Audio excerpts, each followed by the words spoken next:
C'est très important. C'est ça le principe. Il y a une manière, il y a que ça le makabo na Nzambe na kati na lingomba. Bien aimé dans le Seigneur, Nzambe azana plan, azana programme. Pe azana mabongisi oyo ye alinge sepelisa ye. C'est-à-dire eloko ye Nzamba lingi akosala ngo à travers yo po esepelisa ye. Nzambe akoki ko utiliser yo po esepelisa ye. Ezate azako utiliser yo po batuba sepela na yo, to batuba kumisa yo, to omi kumisa po batuba linga yo po zo sala musala malam. Non, eza bongote. C'est-à-dire Nzamba poni yo a choisir yo, atie yo okoma instrument na ye, atie likabo kati na yo pour que likabo na esala po ye Nzambe a sepela na programme oyazo kenenango à travers musala oyo yozo sala na don oyo kati na yo. Nous avons des dons différents. Badons différents otozanango ezana bokeseni na badon ya bandeko mususu baza pembe na ngai.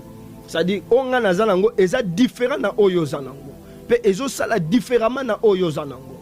Yo petango ko sala musala kolana na don oyo zanango et ko sala différemment na ndenge ngai nazali nazo sala. C'est-à-dire tozana munoko mais biso yo toloba ndenge mokote.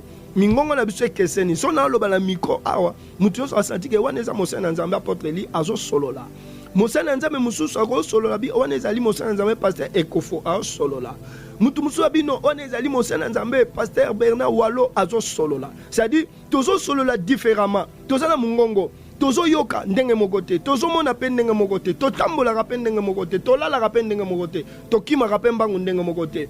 C'est-à-dire toza na badon différent to lia ka pendenge mokote. Donc muto mtaza na position na ye, c'est-à-dire badon et travailler ndenge wana okoki ko tambola neti voisin na yote okoki zo marche ya camarade na yote to okoki zo elobeli ndeko na yote. C'est pour cela tobi badon eza différent na kati na badon Bible zo recommander biso toza la ba orgueillité na Romains 12:3 toza la ba orgueillité toza ba orgueillité. Pourquoi? Parce que ezali grâce na Nzambe de ezo permettre biso to exercer ba don wana eza grâce o Nzambe a accordé biso na Romains 12:6 que ba don zakat na biso e banda ko sala pona lokumu na ye Nzambe na kati na ba don Bible zo recommander biso tozala uni, soyez unis, tozala uni, toza un esprit ya division te, toza un esprit ya séparation te, mais tozala uni pona ko avancer œuvre na Nzambe. Et puis na kati nango vivez en paix. Kobika kati na kimia. Koza kati na kimia. Koluka kimia. Koza ra problématique ite na kati na lisanga na basanto. Koza la muta ba problème ite na kati na lingoma la bayenge bene. Zala muto azali ko cultiver la paix. Zala muto azali ko créer kimia. Ta soki problème eza makasi. Luka o luka kimia esalema na kati ya likambo wana. Ko luka donte. Don ba luka kangote.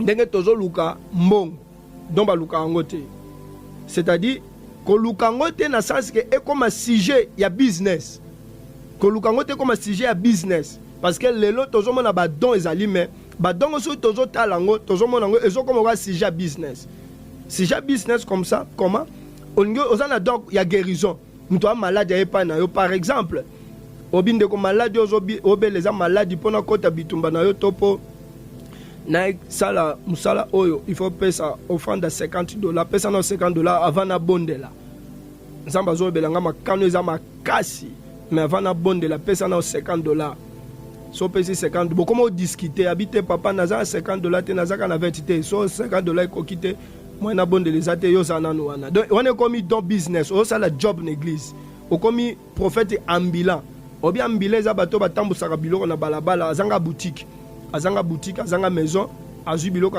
azo tambola nango babengi ba ambila bazo likala ba veni basani yango yo banzungu yango ba kopo yango azo tambola nango donc oza ambila ya likabo na Nzambe kati na yo donc eza don malamu te donc to luka ngo te comme sujet ya business na kati na lingomba to na bomo na biso par motif de terrain donc ozu don et comme motif de terrain non donc ezali likabo Nzamba che kati na yo pour osalela nango Nzambe. Pourquoi? Parce que Bible zo biso Nzambe apesa biso ba don wana gratuit. Apesa biso gratuit Ndenga pesa biso gratuit na mokana na Matthieu chapitre 10 verset 6 à 9.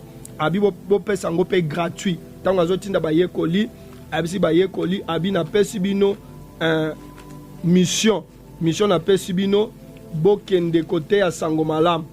Bokende côté ya sango malamu bipa inyoso. Allez plutôt verset 7 Matthieu 17. Allez prêcher et dites le royaume des cieux est proche. Guérissez les malades, ressuscitez les morts, purifiez les lépreux, chassez les démons. Vous avez reçu gratuitement, donnez gratuitement. Ne prenez ni l'or, ni argent, ni monnaie dans vos ceintures. Dans vos ceintures.